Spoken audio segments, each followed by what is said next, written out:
कि परमात्मा कहाँ रहता है? ब्रह्म मुनियों के दिल में रहता है, ब्रह्म आत्माओं के, और कुरान में लिखा मोमिनों के दिल में परमात्मा रहता है। लेकिन इसका जो है स्पष्टीकरण समझना ज़रूरी है। ऐसा नहीं है कि सभी के दिल में परमात्मा रहता है। क्या सभी मनुष्यों के अंदर परमात्मा रहता है, या कुछ विशेष लोगों के अंदर परमात्मा रहता है तो किस प्रकार रहता है? जैसा कि मैंने बताया कि परमात्मा का मूल स्वरूप परम धाम अर्श आजम से संसार में नहीं आ सकता है।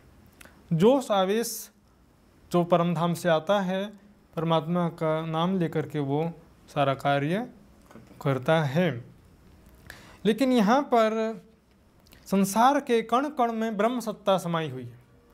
वो ब्रह्म सत्ता जो है संसार की प्रत्येक गतिविधि को नियंत्रित करती है, प्रत्येक मनुष्यों को उनके कर्मों का फल भी देती है, अच्छे बुरे कर्म का फल देती है, और कोई परमात्मा की शक्ति से पहुँच से बाहर जा सकता नहीं है। संसार में मनुष्य सोचता है कि मैं क्राइम जुल्म कर दूं और अपराध करके मैं कहीं जाकर के छिप जाऊं, लेकिन परमात्मा की शक्ति से पहुँच से कोई बाहर नहीं जा पाता है। इस प्रकार यह बात तो कह सकते हैं कि प्रत्येक मनुष्य के नज़दीक परमात्मा की सत्ता व्याप्त है। परमात्मा की सत्ता प्रत्येक मनुष्य के अंदर बाहर कण कण में व्याप्त है। इसी को सामान्य रूप से कह दिया जाता है कि परमात्मा सब जगह व्याप्त है। लेकिन इसका अर्थ ऐसा नहीं होता है। परमात्मा का मूल स्वरूप संसार में प्रत्येक मनुष्य के अंदर नहीं है। परमात्मा की सत्ता की शक्ति होती है।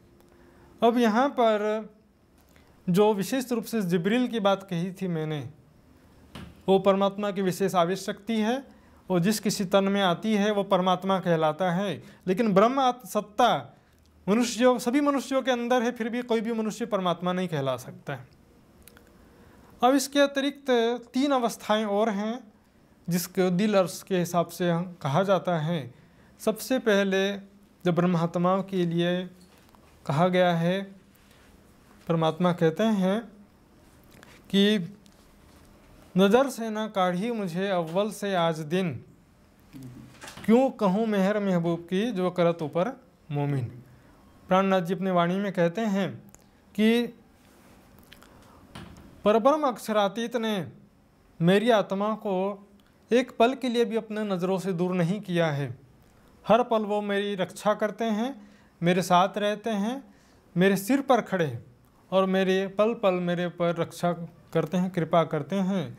मैं तुम्हारे सिर पर खड़ा हूँ एक पाए, यानी कि वो सिर पर खड़े हैं, इसका मतलब ऐसा नहीं होता है। परमात्मा जो है अपनी शक्ति के द्वारा रक्षा कर रहे हैं उस आत्मा की, उसको मार्गदर्शन कर रहे हैं और समझाते रहते हैं। लेकिन उस आत्मा को पता नहीं चलता है कि मेरे साथ में कौन विराजमान है। परमात्मा का साक्षात्कार भी नहीं होता है और परमात्मा की पहचान भी नहीं होती है उस समय में, प्रारंभिक अवस्था में। लेकिन फिर भी परमात्मा साथ में है। लेकिन परमात्मा किस प्रकार साथ में है?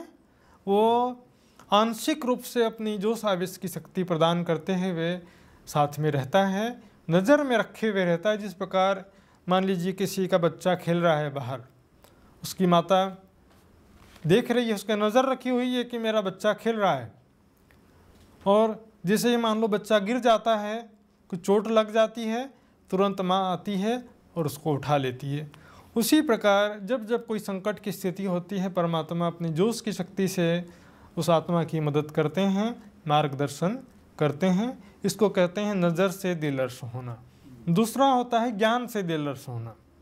जब परमात्मा का ज्ञान हो जाता है, परमात्मा की पहचान हो जाती है, परमात्मा का स्वरूप ज्ञान दृष्टि से हमारे हृदय में बस जाता है कि क्षर अक्षर से परे परम धाम में परमात्मा का दिव्य तेजोमय स्वरूप है, किशोर युगल स्वरूप है, और वो हमारे आत्मा के प्रियतम हैं।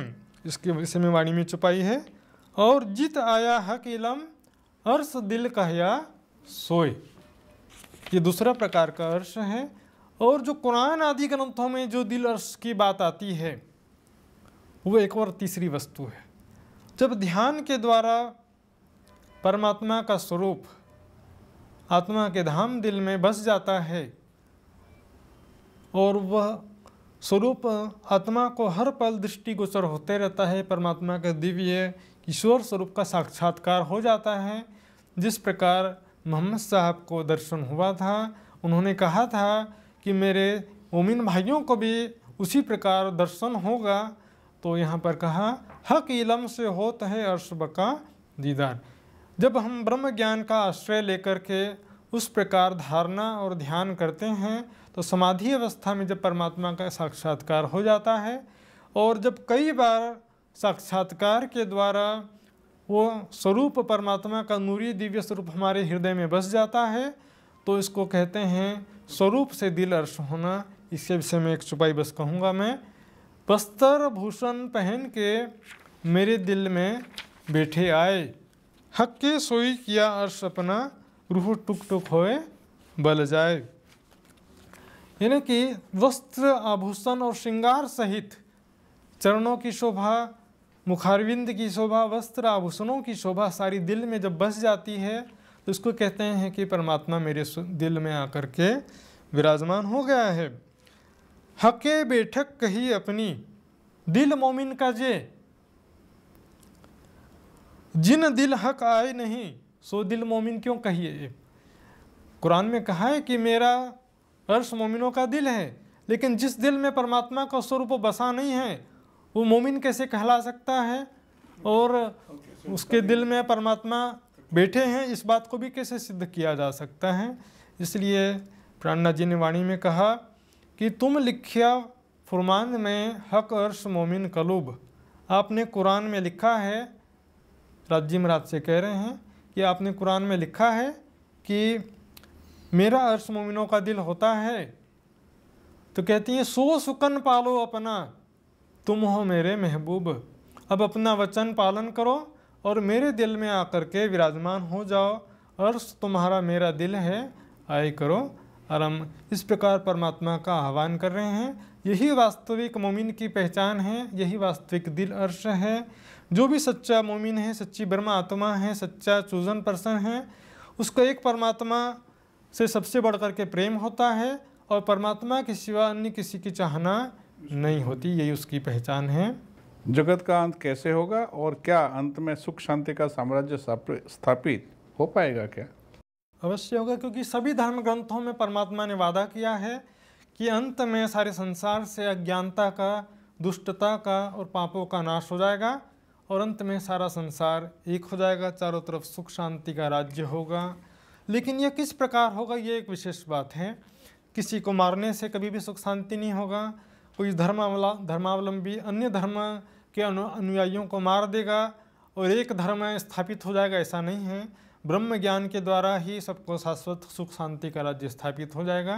प्राणनाथ जी कहते हैं जात एक खसम की और ना कोई जात, एक खसम एक दुनिया और उड़ गई दो जी बात। ब्रह्म ज्ञान के द्वारा और जागृत बुद्धि के द्वारा सारे संसार को सत्य की पहचान हो जाएगी। सभी धर्म, वेशभूषा, भाषा, रीति रिवाजों के झगड़े को छोड़ करके ज्ञान को समझ करके ही सब एक हो जाएंगे। और यही एक तरीका है। रीति रिवाज कभी एक नहीं हो सकता है, ज्ञान के द्वारा ही सब एक हो सकते हैं और प्रेम का मार्ग अपना करके भी सब एक हो सकते हैं। यही एकमात्र रास्ता है। ज्ञान के द्वारा सब प्राणनाथ जी की एक परब्रह्म अक्षरातीत की पहचान करें। प्राणनाथ जी ने उस समय की बहुत सुंदर व्याख्या की है। खाए पिए सब मिल के बंदगी एक खसम, नाम न्यारे टल गए हुई नहीं एक रस्म। सब मिलजुल करके एक जैसा भोजन होगा सबका, सब प्रेम पूर्वक एक साथ मिलकर भोजन करेंगे। आपस में किसी प्रकार का मतभेद, द्वेष, ईर्ष्या, झगड़ा नहीं रहेगा। और भाषा के जो अलग अलग नाम हैं वो सब अलग अलग नाम भी हट जाएंगे। एक नई रस्म बनेगी और वो नई रस्म रहेगी प्रेम की रस्म। सब मिलकर के प्रेम पूर्वक परमात्मा को स्मरण करेंगे, प्रेम पूर्वक परमात्मा को याद करेंगे और उसके बाद सारा धर्म का झगड़ा खत्म हो जाएगा। जैसे कि प्राणनाथ जी ने कहा है, सब कहें एक वजूद है, सब में एक ही दम। सब कहें एक वजूद है, सबका शरीर भी एक जैसा है। हिंदुओं का शरीर भी वैसे ही है, मुसलमानों का शरीर भी वैसे ही है, ईसाइयों का शरीर भी वैसे ही है। सबके अंदर एक ही दम, सबके अंदर एक ही जैसा जीव है। हमें भी कष्ट होता है, उनको भी कष्ट होता, हमें भी भूख लगती है, उन्हें भी भूख लगती है। सब कहें एक साहेब है, पर लड़े सबकी रस्म। सब कहते हैं एक परमात्मा, एक खुदा है, लेकिन झगड़ा है रीति रिवाजों का, और रीति रिवाजों का झगड़ा ज्ञान के बिना दूर होने वाला नहीं है।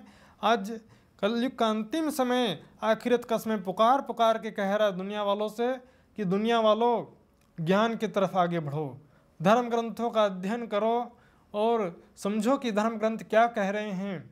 चीटी हार ऊट कतार, किसी एक धर्म गुरु के बताए मार्ग पे देखा देखी पीछे न चलो, और सभी धर्म ग्रंथों का अध्ययन करो, सभी धर्मों का अध्ययन करो। केवल अपने ही धर्म का देखा देखी अनुसरण करने से अन्य धर्म ग्रंथों को छोटा समझना ये गलत बात है। सभी धर्म ग्रंथों में एक ही परमात्मा का संदेश है, और प्राणनाथ जी की वाणी के द्वारा सभी धर्म ग्रंथों में निहित एक परम सत्य की पहचान हो सकती है। उसी के द्वारा सारी दुनिया एक हो सकती है। प्राणनाथ जी ने कहा है, नाम सारो जुदे धरे लई सबो जुदी रसम, सब में उम्मत और दुनिया, सोई खुदा सोई ब्रह्म। सब ने अलग अलग नाम रखे परमात्मा के, और अलग अलग रीति रिवाजों को सबने धारण कर लिया है, लेकिन कहने कि सभी धर्मों में परमात्माएं हैं और सभी धर्मों में पापी लोग भी हैं। तो धर्म का झगड़ा पाप पुण्य के आधार पर नहीं कर सकते कि एक ही धर्म पुण्यात्मा हो और दूसरे धर्म वाले पापी हों, एक ही धर्म वाले मोमिन हों और दूसरे धर्म वाले सारे काफर हों, ऐसा नहीं माना जा सकता है। सभी के अंदर अच्छे बुरे, सभी धर्मों में अच्छे बुरे लोग होते हैं। तो रीति रिवाजों का झगड़ा छोड़ करके ज्ञान के द्वारा आत्मा परमात्मा के स्वरूप की पहचान करें, जो क्षर अक्षर से परे, नासूत मलकूत जबरूत से परे परमात्मा का परम धाम अर्शे आज़म है, सुप्रीम हीवन है। वहाँ पर जहाँ पर ईसा मसीह सुजन पर्सन परमात्मा के साथ में विराजमान हैं, जहाँ पर मोमिन मोहम्मद और अल्लाह ताला विराजमान हैं, जहाँ पर परब्रह्म अक्षरातीत उनकी अर्धांगिनी शक्ति श्यामा जी और वो ब्रह्म आत्माएँ विराजमान हैं। अलग अलग भाषा में ये तीनों का वर्णन किया है। उस परम धाम की पहचान करें। ये संसार सारा महाप्रलय में नष्ट हो जाएगा, नष्ट होना ही है, इसको कोई रोक नहीं सकता है, लेकिन ये जब नष्ट होगा तभी वह सुख शांति का परम धाम हमें प्राप्त होगा। और इसके लिए ज़रूरी है कि सभी धर्म ग्रंथों का अध्ययन करें और एक संकुचित विचारधारा से बाहर निकलते हुए सबके ज्ञान का सम्मान करें, सबकी बातों को समझें और प्राणनाथ जी की वाणी का अवश्य मंथन करें, क्योंकि प्राणनाथ जी की वाणी के समझने के पश्चात सभी धर्म ग्रंथों का एकीकरण और ज्ञान के रहस्यों को समझना सरल हो जाता है। बहुत आसान कर दिया है प्राणनाथ जी ने। बिना हिसाबे बोलियाँ मिने सकल जहान, सबको सुगम जान के कहूँगी हिंदुस्तान। सरल हिंदुस्तानी भाषा में ब्रह्मवाणी का अवतरण हुआ है ताकि सामान्य मनुष्य भी उस ज्ञान का लाभ ले सके और हम किसी दूसरे पर आश्रित न रहें। आवश्यकता है बस एक तड़प की, एक जिज्ञासा की, एक खोज की, और वो खोज जिज्ञासा परब्रह्म का तड़प, परब्रह्म का प्रेम आपको परब्रह्म तक पहुंचाएगा, उस ज्ञान तक पहुंचाएगा जिसके द्वारा आपको परम सत्य की पहचान हो जाएगी। इसके साथ ही मैं अपना यहाँ वक्तव्य समाप्त करूँगा। चलो महात्मा जी प्रणाम। अपने यहाँ पधार कर प्राणनाथ जी वैश्विक चेतना अभियान के अंदर आपका जो सहयोग मिल रहा है हम खुश है। आपने काफ़ी सहयोग किया है और सहयोग के लिए भी प्राणनाथ जी वैश्विक चेतना अभियान के द्वारा के प्रति मैं आभार व्यक्त करता हूँ। और आगे भी आपकी कई सेवाएं हमें लेनी है, उसमें भी आप सहयोग करेंगे, इससे मुझे आशा है। प्रणाम।